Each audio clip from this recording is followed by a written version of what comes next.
All right, Boker Tov.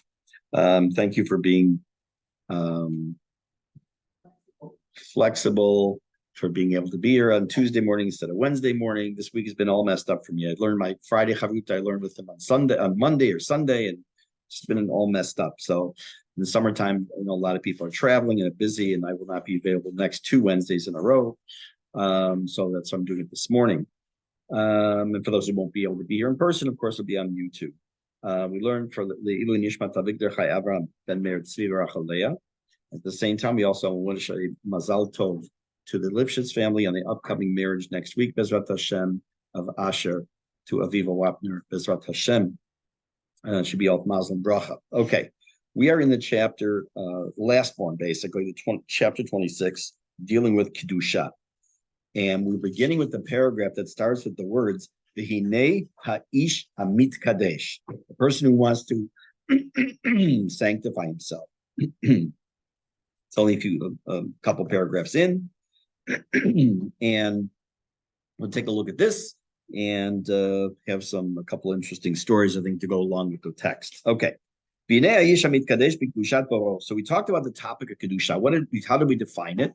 That it's not just that they try to elevate themselves, but that literally every single thing that they do is 100% completely infused with Hashem and with Hashem, the presence of Hashem, the knowledge of His being there, and raises even the most mundane act to a level of Kedusha. So a person who does that, even their daily physical things, eating, drinking, sleeping, exercise, all those things still also are raised to levels of Kedusha. The Simanach, and what's this? How do we know this? Give an example. So it has to do with by the Korbanot. The mitzvah of the Kohanim to eat the Korban that was brought, the Chachamim told us, Kohanim ochlim, the Kohanim eat the Korban, and through that, the Baalim, the owners of the Korban, the ones who had to bring the Korban, receive kapara, receive forgiveness from Hashem. So how does that work? It says that it raised the physical act of eating, and that Korban and that physical act of eating on that part of the Kohen enabled the owner to get forgiveness from Hashem, or kapara, atonement. And it shows us as just one example of how something even physical be raised to a level of spirituality. So now we can ask ourselves a simple question. Because you all have an unbelievable memory, I'm sure you've been chomping at the bit to ask me this question. Chapter 17, which we did a long time ago, was the topic of Kedusha. It was the topic of Tahara, or purity, spiritual purity. How is that any different than this? What's the difference between Kedusha and Tahara? Now he says, let me explain to you the difference between tahor, pure, spiritual purity, and one who does actions and reaches a level of kedusha. Hatahor, the person who is at a level of spiritual purity. So we said that a person who's reached the level of tahara, he says, okay, they have to eat, they have to sleep, but they only do it because they have to do it to be alive. And his relationship to his eating, his relationship to his sleeping, or to whatever else is, he only does it because it has to be done.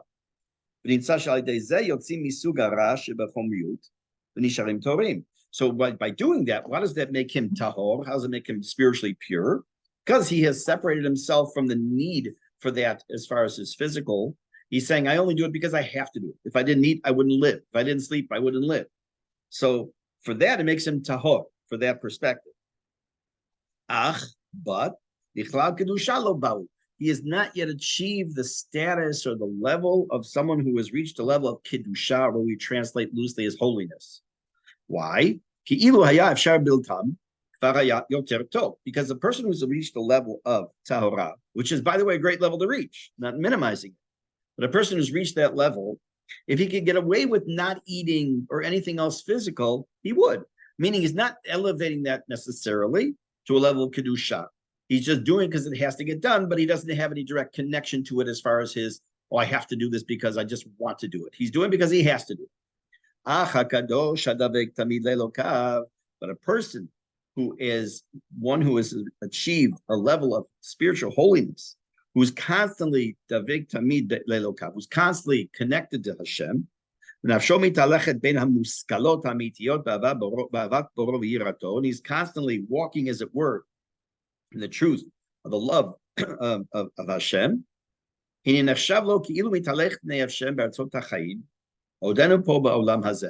as if he's already walking in the olam haba, even though he's in this world. What does that mean? Lahavdil. There's really no way to make an exact comparison. Let's just make an example. What's the difference between watching a movie that shows you Buckingham Palace in every room, in every corner, and you have a surround sound, you have the IMAX theater, it's all around you, and you see this, it's unbelievable, versus actually being in the theater, being in Buckingham Palace? There's obviously a very big difference. He's saying that while a person who is at a level, let's say, of tahora, of spiritual purity, is seeing the IMAX movie, but they're not actually, it's not yet 100% as if they were in the palace. When you reach a level of Kedusha, they're reaching this level of the Olam Haba issue almost, where they're 100% connected to Hashem. That person is already Ki'ilu in the palace or in Olam Haba, even though he's still in this world. Ish Kazeh, this kind of a person, that person already is considered like a mishkan, like the tabernacle, which preceded the Beit Hamikdash. Kamikdash, the Chamizbeach. He's referred to as three things, or he's considered like three things: the mishkan, the Beit Hamikdash, and the Mizbeach. Now we talked about before that a person's table is like a Mizbeach, and it had certain halachot. Now we're saying even further that the person himself who's achieved this level of Kiddusha, this level of holiness. Again, when I use that word holiness, it's just because that's how we translate it into English. It doesn't have really any serious meaning as far as the halacha. But now this person is a level of like a mikdash, mishkan, a mikdash, and a mizbeach. Uchmaram zichronam livracha, as the Chachamim told us in Breshit Rabbah, vaya'al me'alav elokim ha'avot hein hamerkava. Okay, let me explain to you this expression. What does it mean? Hein. The avot were like a merkava. I know at least one of you, if not others, have been in the Tanya class, and we dealt with this topic of Merkava a few weeks ago. What does that mean? A chariot. What is a chariot? So if I have a chariot outside my house, which I don't, but if I had a chariot outside my house, it doesn't do anything. It just sits there until I hook up a horse. In the ancient times, I hook up a horse to the chariot, and then it goes. The chariot doesn't decide where to drive, how fast to go, where it's going. That's up to the driver. So when we said that the Avot, Abraham, Yitzchak, Yaakov, Hule, were Merkava, they were chariot, it meant that they were 100% batel, or subsumed to, it's subservient to Hashem, and Hashem is literally the driving force in their life. So when a person reaches this level of Kedusha, and again, I repeat, this is the last chapter of the book, and you have to understand that this is like the seed, the top, the ultimate that someone could get to, and is exceedingly rare. You probably can count on one hand how many people in your life that you have not necessarily been known, but been aware of that have reached such a level. Then they have reached the level of a Merkava, that their entire life is being driven specifically by Hashem, and it's completely given over to Hashem. I'll say that already. Why do they say that? Ki hashchina shora aleihem. The Shekhinah, the divine presence, rests on them. Just like it rested on the Mikdash. We know that by the Mishkan, we know by the Bayit Rishon, we know that the Shekhinah, there's a whole ceremony in which Hashem Shekhinah re-enters the Mishkan or the Beit HaMikdash. It says, and then it rested there. And it said that a person who reaches this level of Kedusha, they're considered Ki'ilu, like they are a Beit HaMikdash / Mishkan, because the Shekhinah, the divine presence, the higher concentration of divine presence rests upon them. Me'ata, and from now, Hamachal Shem Ochlim, the food they eat, Hu Kekorban Sholeh Gabei Yayishim. What happens here? It's not that they relate to the food just in a level of Kedusha, a more holy matter, but because they have achieved a level of Kedusha such that they are like a Mishkan, and they're like a Beit HaMikdash, and they themselves are like a Mizbeach. so that the food they eat is like a korban to Hashem. It's not just what sits on their table, that the table is the mizbeach, but they themselves become a mizbeach. So when they ingest food, it's ki'ilu is being brought on a mizbeach as a korban to Hashem.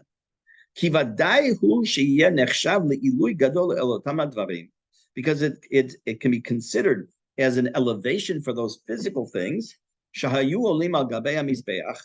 would have been brought on a mizbeach, on the altar.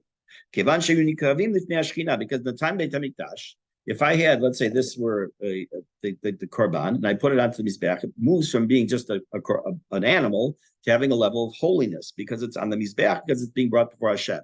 So to the food that's being ingested by the person who has achieved a level of kedusha, so too it's become elevated itself as food, not just the person, but the food itself, because it's being brought kilu before the Shekhinah.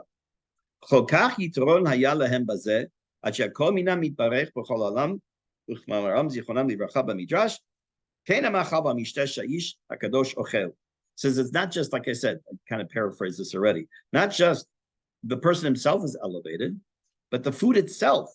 That food and that drink is elevated. As if his work actually brought on a mizbeach. Now let's think about that for a second. Later on, assuming you ate breakfast already, or you are, the next meal you'll have potentially is lunch. When you sit down to eat, when you put the food on the table, remember we talked about the tables in mizbeach. Talked about that here. We talked about in Tanya. We talked about other situations as well. So what happens is that you elevate yourself when you relate to the food in such a way, and to the table in such a way that it's something that is special. It's something that you have to think about, that you want to eat to stay healthy, want to eat to be able to serve Hashem, etc. This is a completely different ballgame. It's not that your table is a mizbeach any longer, and it's not just that the food that you're eating, you relate to it in a different way, that you yourself, the person who has achieved this level of kedusha, has achieved the level of being the mizbeach, and therefore the food consumed has achieved a level of a korban, and itself, the food has been elevated to a level of kedusha itself. That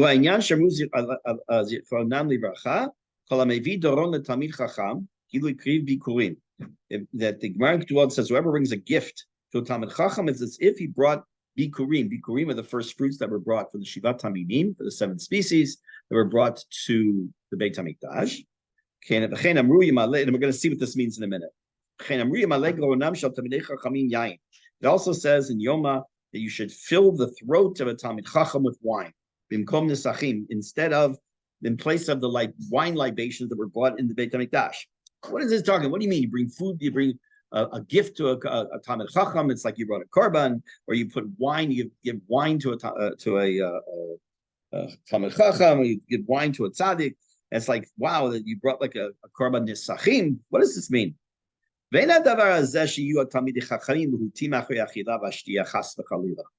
doesn't mean that these Talmidei Chachamim should be driven by and want and desire all this food and all this drink. God forbid. Shimalu gronam kamal eat et gargaran, like they want to fill their throat like someone who is a gargaran, someone's like a glutton. That's not what it means. It means, like I just mentioned. What does that mean? Ki Talmidei Chachamim hakedoshim b'darchechem v'chol ma'asiyem, a Talmid Chacham, not just any Talmid Chacham, but a Talmid Chacham who's achieved this level of kedusha, that through their actions and their ways, they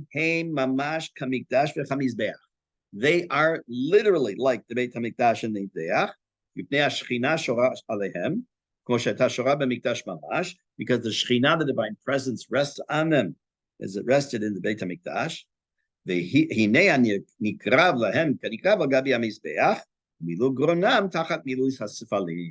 that when they eat food and you give them food or you give them drink, it's as if you brought a korban on the Beit HaMikdash, or you brought the wine libation, the korban, the nisachim in the Beit HaMikdash as well. Doesn't mean that they want it. Doesn't mean they desire it. Doesn't mean they're sitting there waiting for where's my steak in my bottle of good wine. We're gonna do Shat Shvi'it wine, of course. It's not what it means. It works out then that when a person in the time of the Beit HaMikdash would bring a korban, what happened? The person changed who brought the korban. The animal changed because it achieved the level of kedusha. The kohanim changed. The mizbeach changed. The relationship with Hashem changed. That happens, he says, every time he would bring food to a person of this level of kedusha. I'll tell you a story. If I've told it in this, I don't think I've told it in this class before. I called my friend who told me the story originally. I messaged him yesterday in Chicago. And I asked about the age of the person in the story. He didn't remember. So I told him I'm going to make it up. So I'm making up the age. But I just know the person in the story was no older than 11 years old, 10, 11 years old. It's before bar mitzvah. There's a man who lives in Yerushalayim. He's known as the Biana Rebbe. For those of you who know my dear neighbor upstairs, Chaya Marcus, it's a first cousin or cousin of hers. Biana Rebbe is the Sadagar Hasidim. It's a very, very long line of a Hasidic world that goes back a couple of centuries, as far as I know. His family name is Breyer. He was born in the United States. His grandfather was the Biana Rebbe many, many years ago, and he died. And his son did not want to become the Rebbe. I can tell you, having met him and having been at a wedding of his daughter or son here in Israel, when I was still living in Chicago, I came into this wedding, was brought in, and to see 20,000 of his closest friends, and to see everyone getting a bracha afterwards. Everyone walks by the Rebbe to get a bracha. I'm talking thousands of people. It takes hours just for that. I left, I think, 11:30 in the morning. At 11:30 at night, they had even served the meal, the Mana Rishonah. It's a tremendous responsibility. It's a tremendous burden and tremendous responsibility. And the son of the Rebbe, when he died, did not want to become the Rebbe. Then came the next generation. He had at least a couple of sons. One who, just jumping ahead a little bit, is the Rebbe's brother, current Rebbe's brother, extremely wealthy, lives in L.A., big Bal Tzedakah, big Talmid Chacham. But now the Hasidim are watching the Hasidim of the Rebbe who died. The father didn't want to become the son didn't want to become the next Rebbe. So they said, like, okay, what are we going to do? We got these kids now. They're going to grow up. We have to figure out who's going to become the Rebbe. So the Hasidim would watch for certain telltale signs from these two sons as to who would become the Rebbe. And they noticed that one of them, I think his first name is Menachem, I think, the way he ate. This is, let's say, I know it's a glasses case, fine. Pretend it's a bowl of soup. So most people, when they eat a bowl of soup, what do? They lean down, they take it, they put it like that, so they don't spill it on themselves. That's just the normal way of doing it. He would take the spoon and bring it. He was maybe 10 years old. I say he's for sure before his bar mitzvah. He would take the spoon, this would stay on the table, he'd pick it up and he'd bring it to him, like this. So when they asked him, he says, who taught you to do that? He says, no one taught me to do this. He says, I serve the food's there to serve me. I don't serve the food. I'm not bowing to the food. Food has to come to me. I'm the important one. Not important, but you know what I'm saying? I'm not the food. So they said that tchuna, that characteristic, was a hint as to who this person was. And they worked on it and eventually did. They appointed him as the Rebbe. He's got tens of thousands of Hasidim around the world. I met him a couple of times. He speaks English. He's born in New York. Very, very special individual. And the only one of two Rebbes I've ever gone to personally, but you could really see. I will also tell you another story. So what's the point of that? Why did I tell this story here? Because it's exactly what we're talking about here. That the person who makes himself into a Merkava, he eats not because he has to eat. He eats also because he recognizes the relationship between him and Hashem and the food, and the food is there to serve him, etc. You can sometimes tell a lot about a person just by observing. They don't have to say a single word.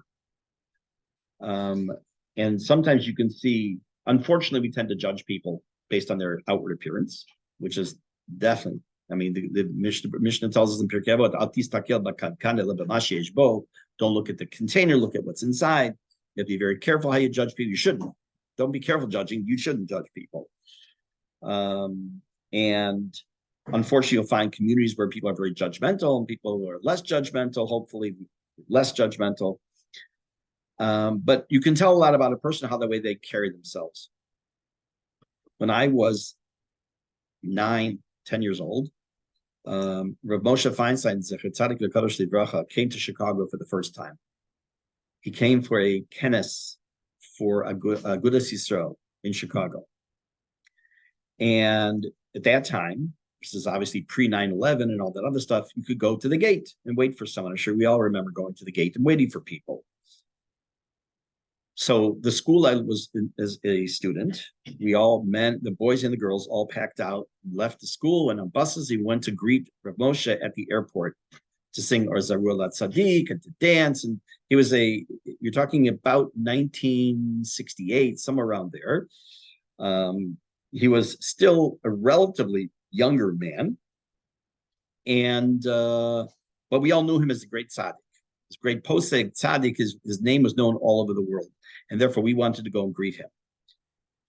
The girls were told to walk by, just give a little nod, and the boys were told to say Shalom Aleichem, to shake his hand. So I stood in front of him at most 7 seconds, 8 seconds, Shalom Aleichem, Rebbe, or something like that, move along.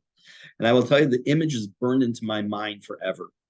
He was a little man, short in stature, this giant. You could see in his face, looking at this man, you could see the godless, the incredible, you could literally almost see the Shekhinah on him. That was my point in telling the story, that as a little kid, I understood that, not to the level I understand as an adult, but as a kid, I understood what I was looking at and to whom I was looking. It was unbelievable. Now, in Kvar, I'm telling you stories. I'll tell you one more about Rav Moshe and me as well. And I hesitate telling this story because people tend to say, oh, come on, I don't believe you, but okay, that's your problem, not my problem. I think I'd mentioned before that Rav Moshe's granddaughter was a member of my shul in Chicago. So when the following story happened, I ran over to her house and told her the story. Probably about 20 years ago, I had a dream. I was in the backseat of a car, and sitting next to me is in a dream, because he had passed away, and sitting next to me was Rav Moshe Zatzal. And he had a book open, and he was showing me the book. The book was the Aruch HaShulchan, not the Shulchan Aruch, but Aruch HaShulchan, written in the 1800s. And in the Aruch HaShulchan, he was showing me the margin notes that he had written. I woke up, and I'm sure you've all had dreams like this, where you wake up and you feel like absolutely positively it happened. You were there. It was like it was live. And that's how I woke up from that dream. Is I actually sat with him in the back seat of the car, and he was showing me the sefer. So I went to tell his granddaughter the story. And she said, you have to tell my father. Her father is Reb Ruvain Feinstein Shlita, himself a tremendous gadol of Torah. And every time he would come to Chicago, it was almost always for a simcha. So I couldn't go over to him at a wedding and start screaming in his ear and tell him the story. So I finally found a time when he came to Chicago, and I sat down and talked to him, and I told him the story. He puts his hand like this. He says, tell me, he has a very deep voice, tell me, what did the Aruch HaShulchan look like? Describe the page. So I described it. It actually, Dafka was a little bit different than the usual printing that most people have in their home. He said, okay, explain to me, how did my father's handwriting look and where was it in the margin? Again, it was clear as day, so I was able to describe it. He says, I want you to know you were with my father. That's his Aruch HaShulchan, because that's exactly what it looked like. I mean, I almost fainted on the spot when he told me that. He wasn't saying, oh, you probably had that. He says that was his Aruch HaShulchan, because he said that's exactly how he wrote his notes, and it's exactly where he did it. And that was the printing he had. So that was pretty wild. So even in a dream, you can see Kedusha. It's unbelievable. Okay, let's continue.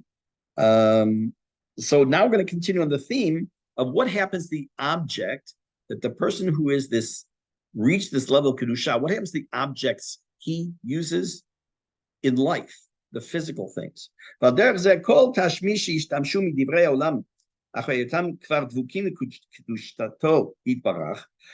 therefore, anything this person uses who's achieved this level of Kedusha, and due to the fact, and by the dint of the fact that he is connected so closely to Hashem, that object is elevated. because it's been zocha, it's had the merit to be used by a tzaddik, and you all know a proof for this, even if you don't look ahead in the book. You all know the proof, and the proof is the story of Yaakov Avinu, beginning of Parshat Vayetze.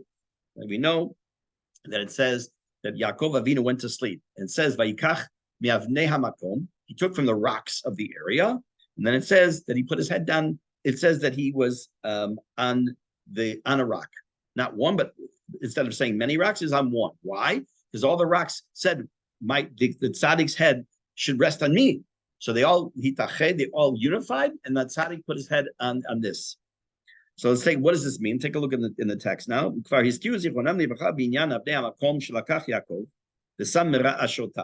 And we already are well aware of the fact Yaakov Avinu took from the rocks of the area. This is in Beit El, and put it under his head. Amar Rabbi Yitzchak, because it says Rabbi Yitzchak said that all the rocks unified. And each one said, everyone, one of them wanted the tzaddik to rest his head there. Why? Because the rock, domain. What's domain? We know there's domain, chai, and tzomech, and domain. Domain, chai, domain. Wait a minute. Domain, tzomech, chai, medaber. That's the levels you go up. Something that's inanimate, a rock. It's a stone. That's all it is. Yet it was able to say, I want to have Yaakov Avinu's head on me because it elevates me in my level of Kedusha. Now, for those of you who have not been to Beit El, you go there, there's something there called Jacob's Rock, or the rock of Yaakov Avinu. And it's a very large rock, but if you look at it from on top, it looks like it's the shape of Israel. And geologists have discovered that from in that rock, you will actually find rock that are indigenous to different parts of the country and not from that specific area, which is unbelievable. It's not a Baba Maisa, as they say. I've checked into it a few times. When I was there a few years ago, I took Tanakh, I lied down on the rock and out loud read the story of Yaakov Avinu lying down on this rock to place his head there. The general rule is as follows. That the concept of Kedusha is such that a person is so connected to Hashem, that with no exception, that any action he does, he does not veer away whatsoever from his connection to Hashem. To the point where the physical things are elevated, that he uses for his own purpose, by dint of the fact that he's using them, the tzaddik therefore infuses kedusha into that object, that physical object. This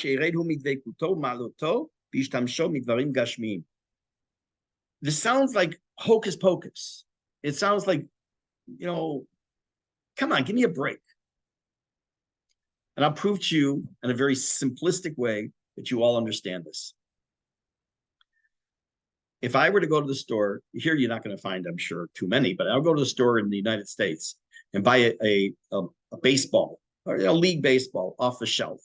I'll spend, I don't know, $5. I have no idea how much it costs.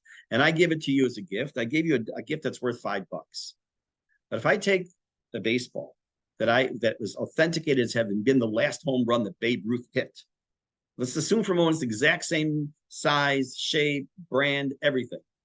What's the difference between those two baseballs? Why is one so extremely expensive and one is worth $5?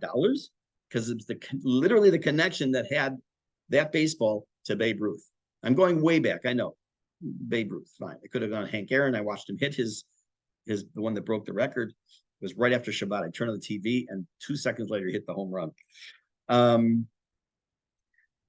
We understand clearly that things that are handled by famous people who have a different station in life, people, let's go back to, if you were given, let's say I have a pen, right? So this pen was given to me by Amit, by the school I work. Let's say it's worth $6. Let's talk in dollars for a minute. It's worth $6, whatever it is. Well, what if this were the pen that David Ben-Gurion signed on the Declaration of Independence, right? On the thing that's Ma'ut for Israel. This pen has a tremendously different significance then, has a different value, has the historical value. It has the fact that it was in his hand. It's the one he used to sign the Declaration of Independence. Lahavdil, we're talking about the same thing here. That the hamburger halvai that I would eat today for supper, halvai, my wife's giving me a look, that I have right? If give that same hamburger to someone who is this level of kedusha, the one that's being described here, takes on a different meaning, a different level. It's infused with kedusha because it became ke'ilu a korban, because it's being brought, as it were, kiviyachol on the mizbech that is this person, that he is the merkava, hen merkava, they, meaning like the avot, this person's the merkava, this person's the mizbech, and this food becomes to a different and a higher level. So that's why I'm saying it is possible for us to understand this connection and this jump. This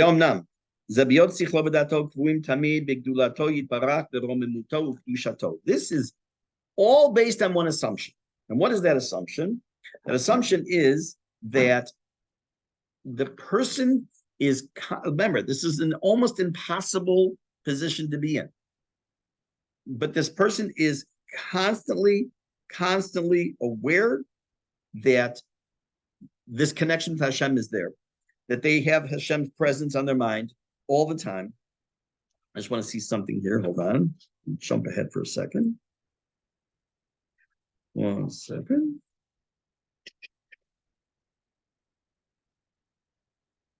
I want to check something back in my book for a second.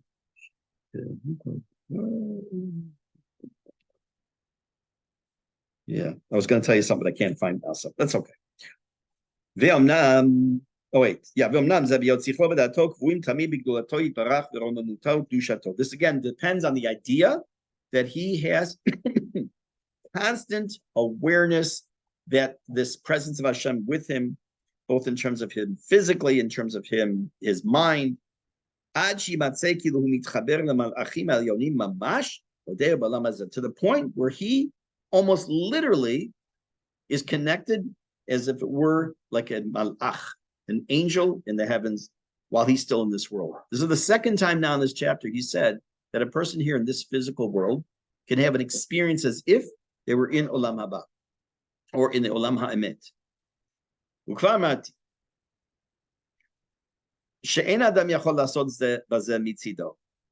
The person cannot do this alone. We already saw this at the beginning of the chapter. Even a person who is able to accomplish this seemingly impossible level of holiness cannot accomplish this alone. He has to be constantly working on it, constantly trying to awaken this and reawaken these feelings in themselves. And now, at the beginning of the chapter, he didn't say, like he did at the beginning of the last chapter, that in order to do this chapter, you have to have everything else done before. He did say that in the prior chapter. But in this chapter, he doesn't start off like that. He leaves it to the middle of the chapter, and I have a feeling, I have my own personal opinion as to why he did that.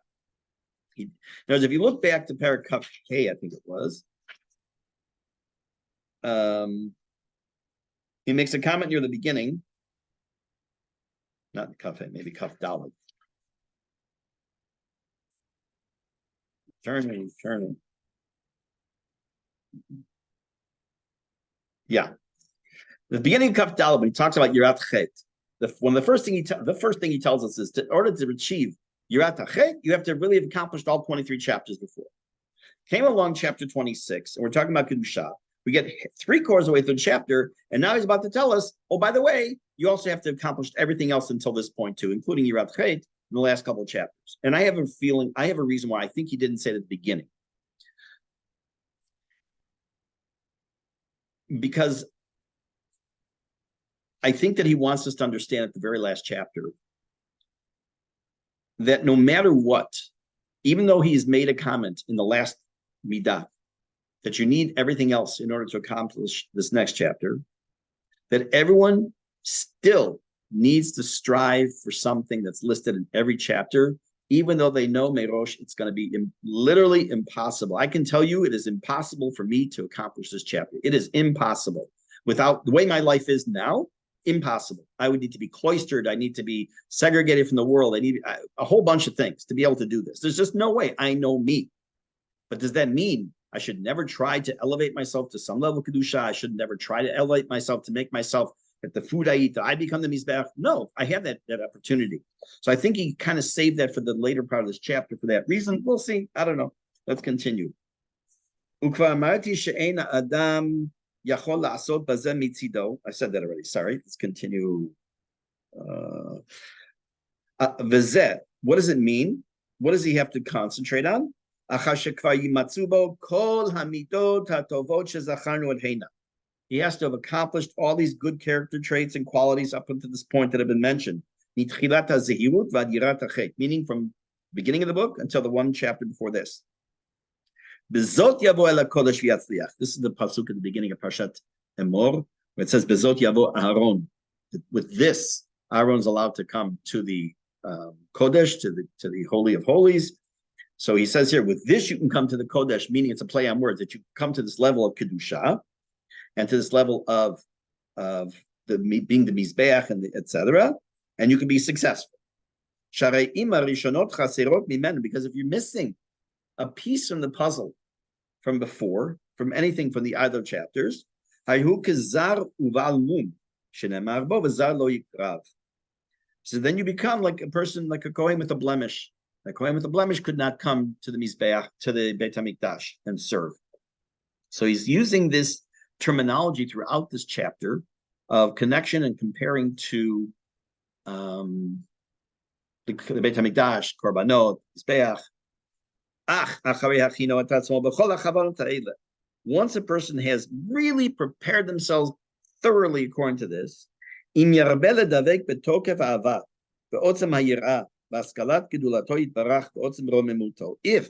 through this and through the deep love and the strong fear and through introspection about the greatness of Hashem, he will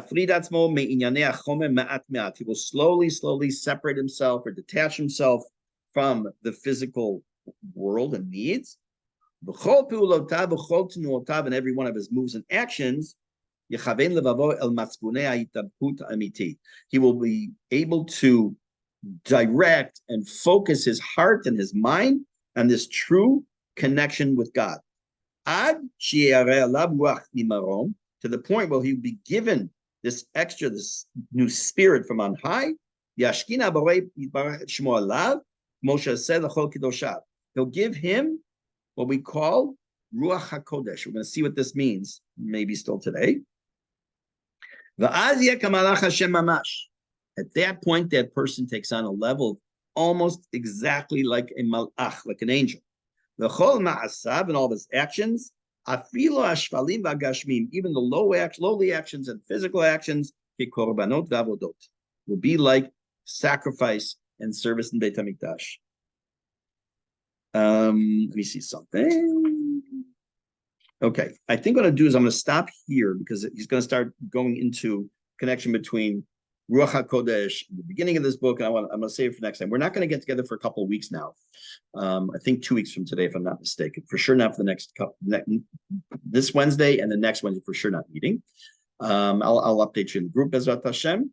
I noticed from other groups also in teaching in that because of summer, a lot of people are not available. So tonight there's no Tanya class. I took a poll. For those of you who are not aware of it, I took a poll. And out of the 7 responses, 6 were they can't be available. One says, I just wanted to mix things up. He's saying, yes, I am available. So there'll be no class tonight. As far as tefillah and as far as other classes, I'll just keep the group informed. All right. Go have a holy day.